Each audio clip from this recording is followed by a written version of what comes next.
Ya Rasulullah, aku tahu kau lapar, istri aku sudah masak, tapi hanya cukup untuk 2 orang. Datanglah ke rumahku ya Rasulullah, makanlah kita. Alhamdulillah Rabbil Alamin. Wahai para sahabat, berhentilah bekerja. Abdullah bin Jabir mengundang kita makan. Pucat Abdullah bin Jabir, Pak. Orang 80 orang, Bu. Nah, lauk untuk berdua, Pak. Menggigil Abdullah bin Jabir. Kata Rasul, tidak usah kau khawatir. Biar aku yang mengambil makanan itu dari tempatnya. Katakan ke istrimu dia tidak perlu sibuk, biarkan aku yang ambil. Rasulullah yang melayani. Setiap kali Rasulullah mengambil tubuh makanan itu bertambah. 80 orang bisa makan sampai kenyang. Baru terakhir Rasulullah makan sama Abdullah bin Jabir sama istri. Itu salah satu mukjizat Rasulullah, bisa memperbanyak makanan yang sedikit.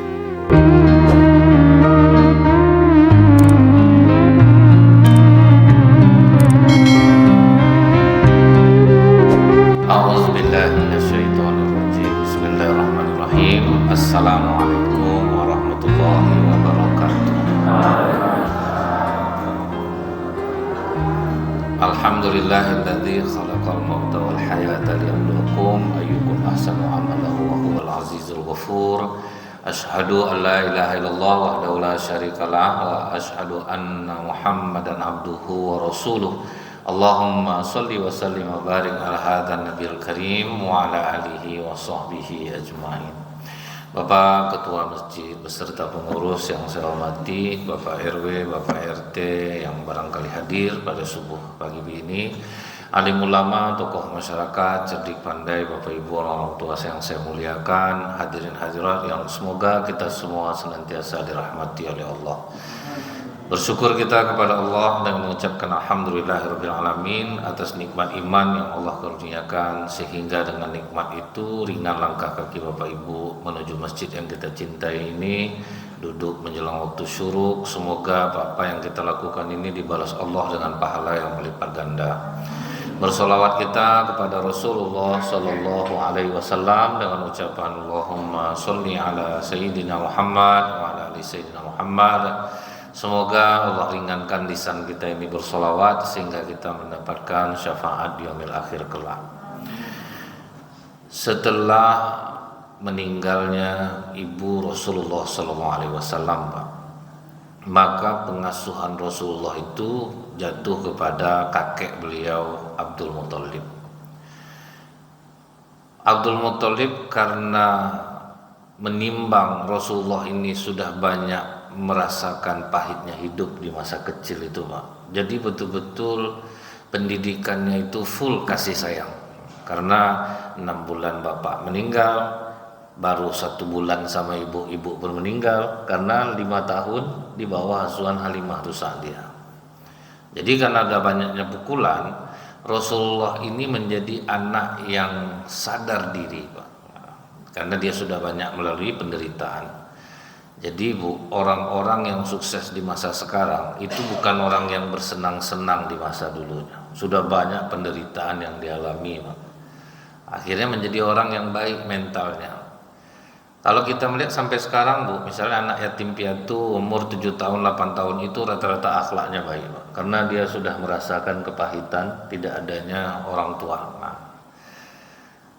Makanya boleh difulkan kasih sayang. Tapi kalau anak manja dia, Bu, ditambah sayang, tambah kurang ajar dia, Pak. Jadi kalau dia dari kecil itu disayang, orang tua punya prinsip pula, cukuplah aku dulu yang susah, jangan sampai anak aku pula susah, itu azab. Betul-betul jahat anak jadinya. Jadi asuhan datuk Nabi ini, Pak, betul-betul full kasih sayang, tidak ada kemarahan sama sekali. Namun 2 tahun baru bersama kakeknya, akhirnya kakek Rasulullah ini pun meninggal dunia. Itu tambah kuat pukulan Rasulullah. Apa kata Rasulullah, Pak? Jika kalian mendapatkan musibah kematian, kenang musibah yang menimpa aku akan terasa ringan musibah kalian. Karena kecil aja udah betul-betul, Pak, kenanya beliau ditinggal kematian. Sebelum meninggal, datuk Nabi ini berpesan kepada Abu Thalib, di antara kalian ini yang adik-beradik kandung sama bapak Muhammad ini cuman kau Abu Thalib. Jadi pengasuhannya ini lebih tepatnya engkau yang mengasuhnya. Abu Thalib pun senang menerima keponakannya yang sangat berakhlak baik ini. Nah, pindahlah Sunan ke Abu Thalib. Dibawa Abu Thalib lah Rasulullah ini ke rumah. Disampaikanlah kepada istrinya. Istri Abu Thalib ini juga namanya Fatimah, Pak. Jadi rata-rata orang pada saat itu namanya sama. Nah, nanti jangan pula orang menganggap Fatimah udah jelas anak Rasulullah, ini jadi tantenya pula. Nah, ini udah pernah dipertanyakan sahabat kepada Rasulullah. Kenapa dikatakan Maryam itu ukhta Harun, saudaranya Harun? Padahal kan Harun itu di zaman Nabi Musa, abangnya Nabi Musa. Dijawab Rasulullah, orang rata-rata pada saat itu memberi nama anaknya nama nabi-nabi mereka yang terdahulu. Jadi bukan sama orangnya, Pak. Itu juga nama saudara Maryam yang menceritakan kepada Maryam itu, kau hamil bagaimana cerita Maryam? Namanya siapa, Pak? Yusuf bin Yakub. Kan macam Nabi Yusuf, Pak. Padahal namanya Yusuf bin Yakub bin Nazar. Nah, kan beda lagi itu, Pak, kan? Kalau Nabi Yusuf bin Yakub bin Ishak. Nah, jadi orang sini yang banyak kenanya itu sama-sama namanya. Nah, ini contohnya waktu saya pernah ceramah, Pak, diprotes orang. Saya menceritakan tentang sahabat Rasulullah yang miskin taat, kaya jadi sombong dia, Sa'labah bin Hatib. Pak, saya habis ceramah itu hadis maudhu tuh Ustaz. Enggak pula doif, Pak, maudhu katanya hadis palsu. Sa'labah itu sahabat Rasulullah yang sangat taat beribadah. Saking kuatnya imannya, dia hanya melihat kaki perempuan, malu dia untuk bertemu Rasulullah, sehingga dia mati di atas bukit. Nah, saya bilang yang sahabat Rasulullah nama Sa'labah itu ada 3. Sa'labah bin Qais, Sa'labah bin Abdurrahman, Sa'labah bin Hatib. Nah, yang kau ceritakan itu Sa'labah bin Abdurrahman. Ah, itu Pak ya. Untung ada jawabannya, Pak. Kalau enggak itu terdiam, Pak, saya jadinya. Jadi orang karena namanya sama-sama itu, Pak ya. Adik Umar bin Khattab, Fatimah juga namanya, Pak. Nah, jadi ini istri Abu Thalib juga namanya Fatimah. Alangkah sayangnya istri Abu Thalib ini kepada Rasulullah, sekalipun anaknya banyak. Nah, karena pesona Rasulullah ini berbeda, Pak. Nah, dia memiliki aura yang sangat positif. Kalau orang-orang yang positif itu dia hadir di tengah-tengah orang itu berwarna rasanya, Pak. Nah, warna dirasanya. Dan lebih senang lagi Fatimah ini dipanggil ibu oleh Rasulullah. Tambah senang dia, Pak. Merasa dia dianggap sebagai orang tua Rasulullah sendiri. Dia tidak memanggilnya bibi, tapi dia memanggilnya ibu. Dan betul-betul disayang, walaupun anaknya banyak. Ada Ja'far, ada Uqail, ada Thalib, ada Ali, ada Fakitah. Sayang betul kepada Rasulullah ini. Jadi waktu sampailah musim perdagangan, Pak, orang mau dagang ke Syam, itu Rasulullah mengeluarkan tabiat yang di luar kebiasaan, nangis minta ikut. Tidak biasa-biasanya seperti itu, Pak. Udah dibujuk-bujuk oleh pamannya, tidak usah ikut ya Muhammad ya, nanti dibelikanlah oleh-oleh dari sana. Tidak, pokoknya minta ikut, ngotot minta ikut, tidak bisa dibujuk. Tidak tega pula Abu Thalib. Jadi ya udahlah Fatimah, mungkin dia ini udah trauma dengan banyaknya kematian yang menghampiri dia, kehilangan orang-orang yang dia sayang. Sudahlah, persiapkanlah barang-barang Muhammad ini, biarlah aku bawa dia ke Syam. Waktu di perjalanan tuh, Pak, senang hati Abu Thalib, nengok Rasulullah tuh bahagia sepanjang jalan tuh, Pak. Nak juga bawa dia nih. Semangat jadinya Abu Thalib, Pak. Bawa Rasulullah ini, dia senyum, dia ketawa, bahagialah dia dibawa itu, Bu. Perjalanan lebih kurang 3 bulan, sampailah di Syam. Begitu sampai di Syam, disuruh Abu Thalib karyawannya 2 orang, kalian jaga Muhammad ini biar aku yang jualan. Waktu Abu Thalib berjualan itulah Pak, turun Rahib Buhairah dari rumahnya. Bapak anak nih siapa? Lagi jualan Pak. Nanti kalau dia datang katakan aku ingin mengundangnya makan. Oh iyalah. Selesai Abu Thalib berdagang, disampaikan oleh karyawannya nih, Rahib Buhairah mengundang makan, katanya sekalian bawa Muhammad. Oh, senanglah hati Abu Thalib. Dibawalah Rasulullah ke atas. Sampai di atas itu ditanya oleh Rahib Buhairah, anak ini siapa bapaknya? Kata Abu Thalib, saya tidak mungkin. Karena dalam kitab kami, anak ini seharusnya bapaknya sudah meninggal. Jadi di Injil, di Bible itu tuh memang ada sebetulnya Pak, tentang ciri Rasul akhir zaman itu. Terkejut Abu Thalib. Jadi kau sudah mengenal anak ini? Sangat mengenalnya. Jadi bapak dia ini saudara, iya betul bapaknya sudah meninggal, saudara saya. Boleh saya melihat punggungnya? Ditengoklah Pak, disitulah nampak lambang cap kenabian Rasulullah SAW. Mengenai lambang cap kenabian Rasulullah ini banyak hadisnya Bu. Salah satunya itu adalah seperti apel yang digigit. Itulah lambang iPhone Pak. Apel yang digigit. Kemudian apa kata Rahib Buhairah? Muhammad, demi bintang makanlah makanan ini. Di situ marah Rasulullah. Jangan sebut nama-nama seperti itu, aku sangat membenci berhala. Tambah kuat latihnya. Ini anak ini. Makanlah Muhammad dengan nama Tuhan yang patut disembah. Baru dia makan Pak. Setelah itu apa kata Rahib Buhairah? Cepat bawa anak ini keluar dari Syam. Orang Yahudi sangat mengenal ciri-ciri anak ini. Kalau mereka jumpa, mereka akan sakiti anak ini. Aku tahunya dia bakal jadi orang besar di masa depan. Di sepanjang perjalananmu menuju Syam ini, aku melihat dari kejauhan, awan selalu berada di atas untuk melindunginya dari panas. Setiap kali dia lewat, bebatuan sujud, pepohonan sujud, membengkok batu itu Rasulullah lewat. Cepat bawa anak ini pulang. Baru terasa sama Abu Thalib, pantas dia ngotot untuk ikut. Rupanya inilah rahasianya, supaya Abu Thalib mengetahui bahwa keponakannya ini bakal jadi orang besar di masa depan. Tidak tenang hati Abu Thalib lagi Pak. Waduh gawat nih.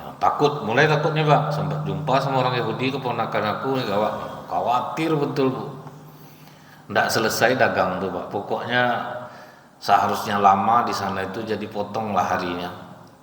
Berangkat pulang dan itu betul-betul disembunyikan Rasulullah di atas sekeduk namanya itu Bu ya, sedekap lah. Kemudian jalanlah Pak menuju Mekah. Sampai di Mekah baru tenang hati Abu Thalib. Disampaikannya ke istrinya, tolong jaga betul Muhammad ini. Aku sudah berjumpa dengan Rahib Buhairah. Dia katakan nih anak bakal jadi orang besar. Tapi kalau jumpa dia sama orang Yahudi, anak ini pasti akan disakiti. Itu pesan Rahib Buhairah. Ditenangkanlah oleh istrinya, jangan khawatir suamiku, di Mekah tidak ada orang Yahudi. Jadi dari dulu itu memang tidak ada orang Yahudi yang tinggal di Mekah itu. Baru agak nyaman perasaan Abu Thalib tuh Bu.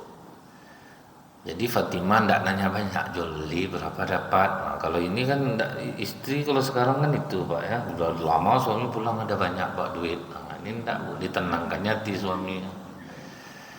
Kemudian Rasulullah ini mulai menampakkan gejala yang agak aneh sedikit Pak. Setelah pulang dari Syam itu Bu, pemenung dia Pak. Diam, diajak cerita diam, pokoknya berbeda lah dari biasanya, agak pemenung. Jadi kata Abu Thalib, ya mungkin dia ingat emak dia, mungkin ingat datuk dia, mungkin ingat orang punya bapak dia, enggak. Diskusilah paman-pamannya Bu. Kata paman-pamannya, Muhammad ini dia kan benci betul sama berhala. Aku rasa berhala marah sama dia nih. Karena dia tidak pernah mau diajak untuk nyembah berhala. Kemudian dia tidak suka dengan berhala. Bahkan berani dia mengatakan dia tidak suka dengan berhala. Kecil dia baru, aku rasa dia kena nih sama Tuhan kita nih. Jadi apa cara kita? Berusahalah kita membujuknya untuk mau dia ikut penyembahan Hubal. Dibujuk-bujuklah oleh paman, oleh bibinya, didesaklah Muhammad. Kau ni dah kena nih Muhammad. Ini berhala udah marah sama kau, makanya kau agak lain pembawaan kau sekarang. Ikutlah kau menyembah. Jadi memang seperti itulah orang kalau sesat, Bu. Jadi kalau orang tidak ikut dia anggap orang itu terjadi apa-apa pada dirinya karena tidak ikut dengan kajian dia. Karena saya pernah ketemu yang seperti ini, Bu. Dia ikut salah satu metode lah kalau saya anggap, metode dalam beribadah mendekatkan diri kepada Allah. Saya tidak bilang alirannya apa, karena di mana aliran ini, Pak, dia selalu menganggap dirinya yang terbaik. Jadi saya anggaplah metode mereka untuk mendekatkan diri kepada Allah. Cuman metodenya ini, Bu, agak ekstrim sedikit, Pak. Jadi orang yang ikut di metode beribadah itu, dia tidak perlu sholat, dia cukup ingat saja kepada gurunya. Jadi nanti gurunya itulah yang beribadah. Setor per bulan. Enak, Pak, main setoran aja jamaahnya. Jadi senang orang, banyak pengikutnya, Pak, karena kan tidak perlu sembahyang. Ingat guru, terus dikasihlah amalan-amalan wirid, menyebut Allah itu. Jadi ada, Bu, ada yang sampai 5.000 zikir aja cuman ya. Tapi kalau sholat tidak perlu. Sholat cukup diwakilkan kepada guru. Kemudian, Bu, adalah yang saya ajak cerita cukup panjang dan akhirnya dia memutuskan untuk keluar dari sana. Karena saya bilang sedangkan Rasulullah saja yang diampuni dosanya di masa lalu, masa sekarang, masa akan datang, sholat malamnya aja sampai bengkak kakinya. Ditanya oleh Aisyah, dosa-dosaku kan sudah diampuni ya Rasulullah, kenapa sholat selama ini? Ini tanda aku menjadi orang yang bersyukur. Tidak salahkah aku menjadi hamba yang bersyukur? Karena aku bersyukurlah makin giat aku beribadah. Itu Rasulullah. Siapa kita, kata saya, kok merasa tidak perlu lagi kita sholat? Sudah dijaminkan kepada guru. Kemudian yang laki-lakinya tidak sholat Jumat, orang tua yang tidak mau ikut aliran mereka itu tidak akan bertemu di surga. Jadi udah dia megang kunci surga pokoknya, Pak. Akhirnya sadarlah satu orang, Bu. Keluarlah dia dari sana. Nah, sejak keluar itu suka sakit kepala dia, Pak. Itu kata, itulah keluar dari aliran kita, sakit kepala. Itu reaksi jin di dalam tubuhnya sebetulnya itu, Pak. Menolak, kan? Menolak, dibuatnya lah hal-hal yang akhirnya nanti orang akan membenarkan, oh ya gara-gara keluar dari sana lah. Kan gitu, Pak. Jadi orang-orang yang aliran-aliran sesat itu, Bu, bisa terjadi sesuatu apa-apa ketika salah satu anggotanya keluar. Nah, tuh lihat. Itu dijadikan contoh nanti di majelis mereka tuh, Pak. Keluar dia, penyakitan dia sekarang, sering dia ke rumah sakit. Begitu juga Rasulullah dianggap gara-gara tidak suka dengan berhala, makanya dia jadi pemenung. Dipaksalah untuk ikut, Pak. Akhirnya diiyakan oleh Rasulullah. Oke, aku ikut. Nah, senanglah paman bibinya, Bu. Pas acara penyembahan berhala besar itu yang bernama Hubal itu, jadi di situ ada rombongan anak-anak, ada remaja, ada dewasa, ada bapak, ada ibu-ibu. Masuklah pamannya ke sana, Pak. Semua udah masuk ke dalam, Rasulullah hilang. Risau lah orang semua dicari di tempat anak-anak, tidak ada. Ramai orang nyari, Pak, tidak dapat. Akhirnya jumpa dia dekat bawah rumah orang, Pak, menggigil ketakutan. Kenapa kau Muhammad? Aku takut. Rupanya kata Rasulullah, Bu, begitu dia akan masuk ada sosok putih besar, malaikat Jibril, Pak. Mundur Muhammad, jangan kau masuk ke sini. Itu yang buatnya takut tuh. Akhirnya pamannya sepakat, udahlah tidak usah kita ganggu dia lagi. Dia ini memang berbeda nih. Diceritakan Abu Thalib lah waktu di Syam itu. Jadi tidak usah ganggu Muhammad, biarkan dia dengan cara dia sendiri. Sejak itulah Rasulullah tidak diganggu lagi Pak. Soal-soal beribadah itu tidak ada yang dipaksakan lagi. Kemudian mulai berubah lagi. Akhlak Rasulullah mulai muncul lagi Pak. Disinilah. Apa kata Ummu Aiman Bu? Rasulullah ini kalau di rumah itu, kalau makan dibiarkannya sepupunya makan semuanya dulu. Kalau bersisa dia makan, kalau tidak dia diam. Itu akhlak tuh, bentuknya sepele tapi ini berat diamalkan. Kalau ada dia makan, kalau tidak dia diam. Itulah sepele amalan Rasulullah ini, cuman banyak orang tidak sanggup mengamalkannya. Akhirnya apa Bu? Kata Ummu Aiman kepada Abu Thalib sama Fatimah istri Abu Thalib, Muhammad ini sering tidak makan, tapi dia tidak pernah ribut. Jadi sering sepupunya itu aja nghabiskan itu Pak. Dia tidak ada dapat makan. Kadang ada dapat sisa dimakannya. Memang tidak ribut Bu soal makan tuh Pak. Disitulah marah Abu Thalib. Dikumpulkannya anak-anaknya, mulai hari ini sebelum Muhammad makan jangan coba-coba kalian makan. Sebelum Muhammad yang minum susu jangan coba-coba kalian minum susu. Sejak itulah dapatlah Rasulullah istimewa. Orang harus nunggu dia makan dulu Pak, baru boleh sepupunya makan. Tapi disitulah terjadi keajaiban Bu. Setiap kali Rasulullah yang makan duluan, makanan itu jadi banyak Pak.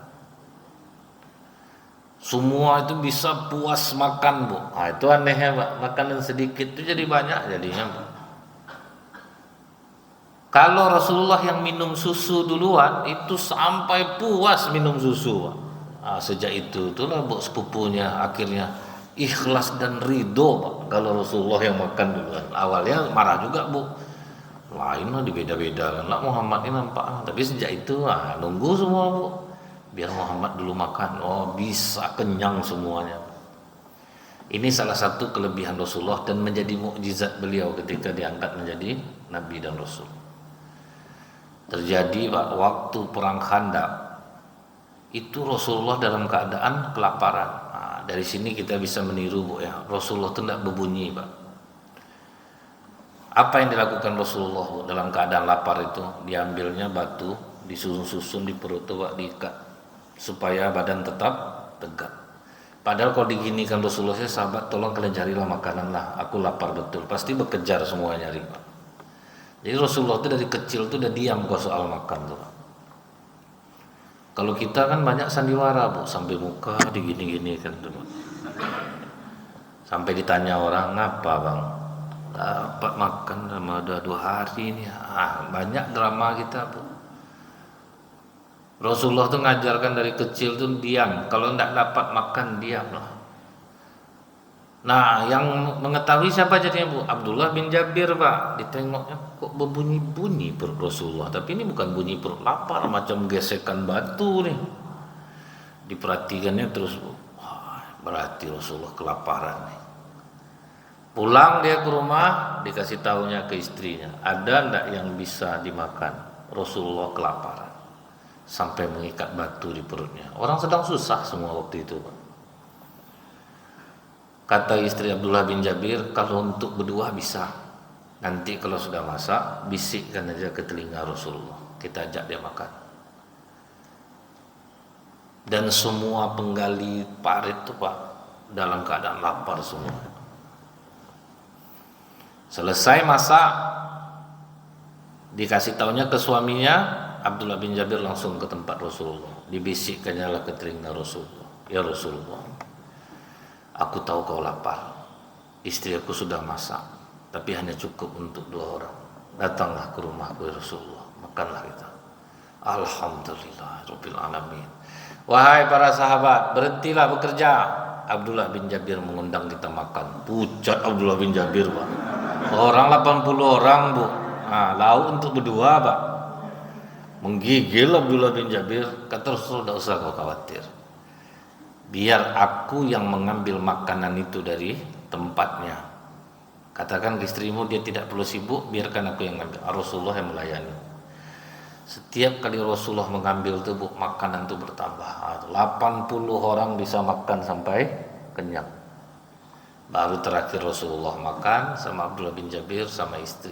Itu salah satu mukjizat Rasulullah, bisa memperbanyak makanan yang sedikit. Nah, mulailah Bu di rumah itu Rasulullah lah selalu ditunggu dia makan, selalu ditunggu dia minum. Tapi dia di umur 14 tahun Pak, apa katanya kepada Abu Thalib, paman, carikanlah orang punya kambing untuk aku gembalakan. Aku ingin bekerja paman. Karena waktu itu ekonomi Abu Thalib memang sedang jatuh Pak. Kata Abu Thalib, ngapalah kau berpikir pekerjaan Muhammad? Di rumah ini kan sekarang udah enak. Sedikit makan kau banyak makanan jadinya. Sedikit susu minum kau banyak susu jadinya. Tidak usah kau kerja lagi. Tidak paman, aku mau kerja paman. Setiap anak itu di umur-umur 14 tuh Pak pengen menghasilkan uang sendiri. Cuman banyak orang tua menghalanginya Bu. Sekolah lah kau bagus-bagus.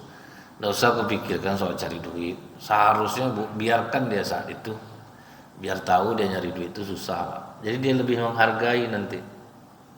Kalau tidak itu Bu, dia akan jadi anak yang akan menyusahkan orang tua di masa depan. Karena di umur-umur segitu ada perasaan dia ingin tuh Pak. Ada anak berumur 14 tahun sekolah SMP tibanya tuh Pak ya.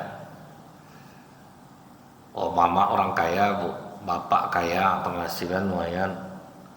Apa katanya ke bapak mamanya, tetangga kita kan ada jual roti pau coklat meleleh tuh.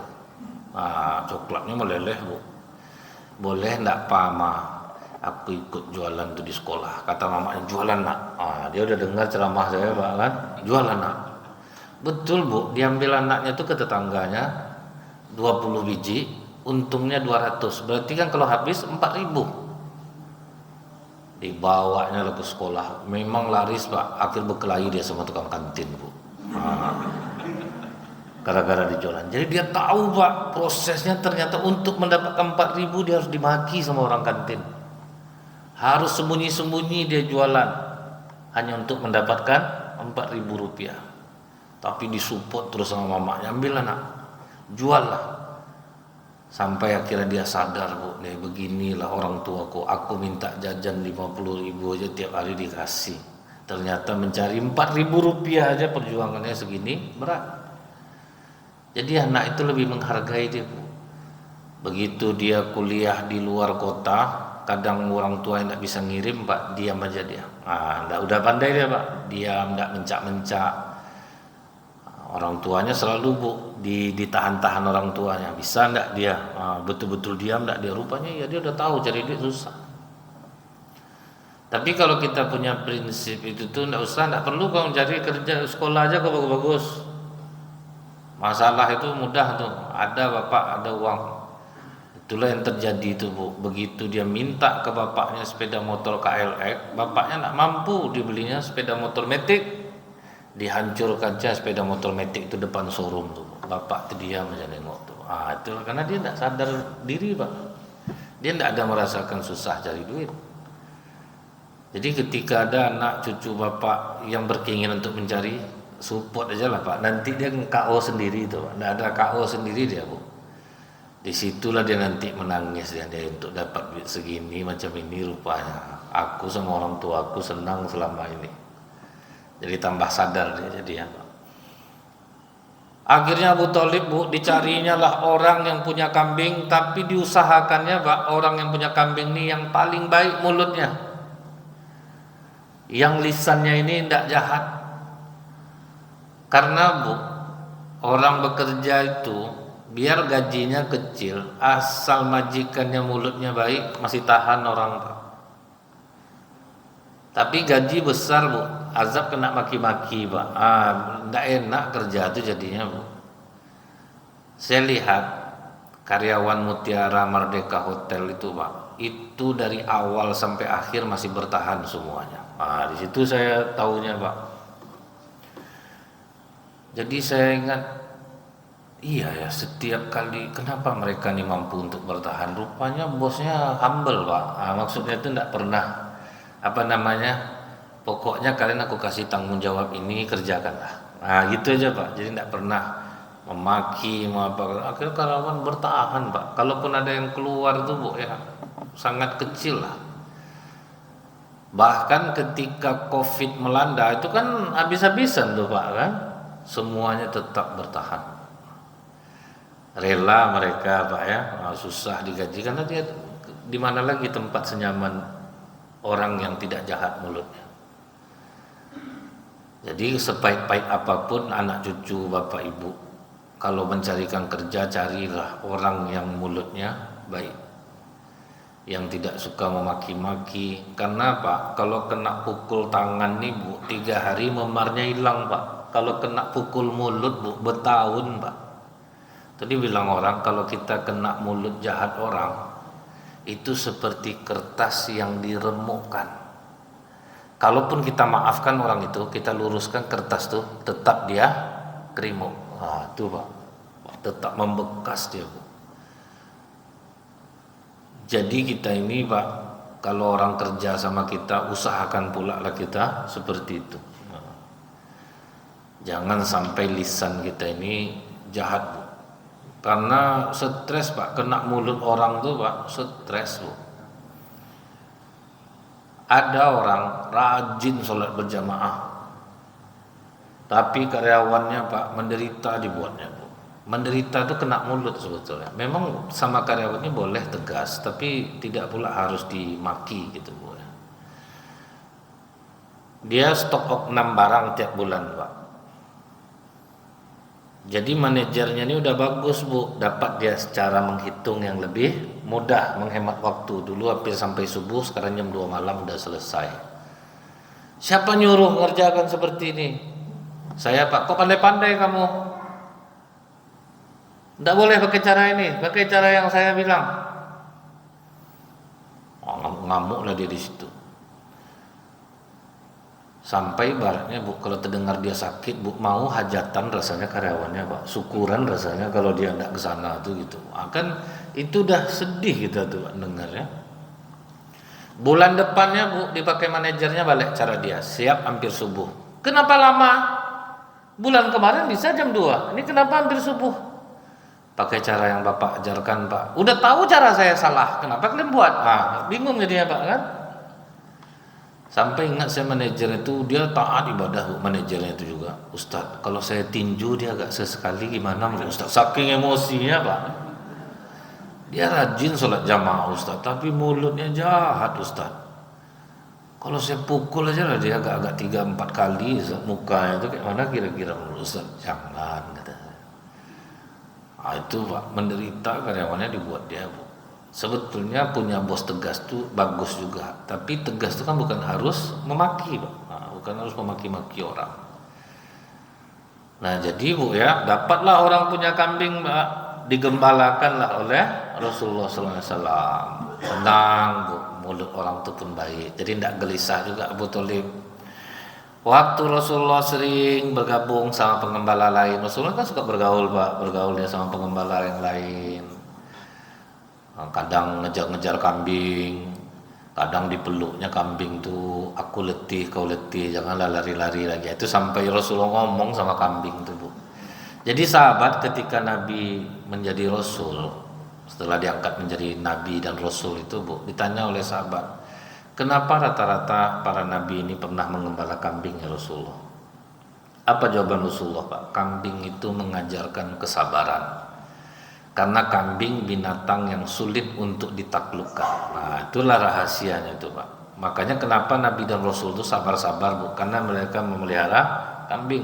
Kambing susah jinaknya, Bu. Dan seluruh sifat buruk manusia itu ada pada kambing. Kambing itu, Bu, ini pohon pisang. Daunnya dimakannya, pisang itu ditanduknya. Kalau di manusia apa, Bu? Dia berutang, diminta utang dialah ngamuk. Kan sama tuh, Pak. Jadi di Kulim itu kan banyak pengembala kambing tuh pak. Itu bu murah senyum semua bu, tidak penyakit hati pak. Karena apa Bu? Semua sifat buruk manusia itu udah tengoknya di kambingnya. Jadi dia udah biasa Pak, nengok orang menipu sama macam kambing aku nih. Nampak orang yang egois sama kambing aku nih. Jadi rata-rata yang pengembala kambing Pak, murah-murah senyum semua Pak, walaupun tidak sembahyang Bu. Walaupun tidak sembahyang Pak, tapi kalau akhlak nih Bu. Karena saya ada bergaul sama pengembala kambing, tapi payah Pak, nak mau sholat senyum aja Bu. Karena dia udah letih kambingnya Pak. Berapa kambing Bapak? Lumayan lah Ustaz. Kalau untuk sekomplek lah. Semua itu ada di kambing saya. Jadi semua sifat orang sini itu udah saya tengok di kambing saya Ustaz. Jadi kalau orang menceritakan buruk orang, saya nak mau lagi karena udah letih saya sama kambing saya. Kambing ini individu Ustaz, dia mikir dirinya sendiri. Dia tidak ada bagai itu Ustaz. Dia bukan kelompok itu, tidak ada, dia mikir dirinya masing-masing. Kan macam manusia tuh Pak. Ego tinggi. Diajaknya orang rapat, tetap pendapat dia yang betul nanti Pak. Kan kambing tuh Pak katanya. Jadi dia tidak ada lagi mau berbagi-berbagi itu Pak. Dan ini Bu ya, sempat orang tahu soal ini Pak, kambing mengajarkan kesabaran itu. Udahlah, daripada kita sakit hati sama masyarakat, cobalah pelihara kambing. Ada orang bermasalah, ngadu dia sama kiai Pak. Rumah saya itu udah jelas sempit Pak Kiai. Istri saya dibawanya lah orang tuanya tinggal di sana, keponakannya. Sempit rumah tuh rasanya. Kau ambil 5 ekor kambing di pondok, bawa pulang. Ada saya kau cerita itu, kau bawa kambing pulang, dibawa kambing 5 ekor pulang. Dipeliharanya lah kambing itu di rumahnya. Saking sibuknya dia Pak, lupa dia sama mertuanya tuh, rumah tuh sempit, lupa dia jadinya Pak. Besoknya dibilang, macam mana keadaan rumah kau sekarang? Macam neraka jahanam Pak Kiai. Di kambingnya aja habis waktu aku. Antarkan 1 kambing itu ke pondok. Jadi mulai dikurang-kurangi Pak kambing tuh. Udah pulang 5-5-nya, besoknya ditanya lagi, bagaimana keadaan rumah kau sekarang? Macam surga Pak Kiai. Gara-gara kambing 5 ekor itu aja Pak, lapang rumah itu jadinya Bu. Tidak ada dia ingat mertuanya di rumah itu, lapang pokok rumah tuh semenjak tidak ada kambing tuh. Tapi kalau kita di perumahan macam ini jangan pelihara kambing lagi Bu. Nanti dia tuh mana buang-buang air Pak kan. Bu, tolong bawa kambing ibu nih pulang. Buang ngajak dari halaman saya. Kata Ustaz Nazil untuk mengajarkan kesabaran. Ibu sabar, saya jantungan dibuatnya. Alah berkelahi kita nanti. Kemudian Bu, dibawalah pulang kambing nih. Jadi waktu Rasulullah mengembala kambing itu, disitulah masuk pengaruh-pengaruh kawan Pak Muhammad. Kau ngapa tak pernah gabung-gabung sama kami ke Mekah? Emang ngapa di Mekah? Jangan di gurun aja. Di Mekah itu tahu kau Muhammad, malam sering ada acara nyanyi-nyanyi, ada acara musik, penyanyi mantap-mantap, perempuan seksi-seksi Muhammad. Kami itu sering kami nengok. Kalau kau mau biar kami jaga kambing kau. Dibujuk-bujuk Pak. Terpengaruh Rasulullah Bu. Itulah dahsyatnya kawan tuh Pak. Betul kalian mau jaga kambing aku nih. Mau, pergilah kau nonton.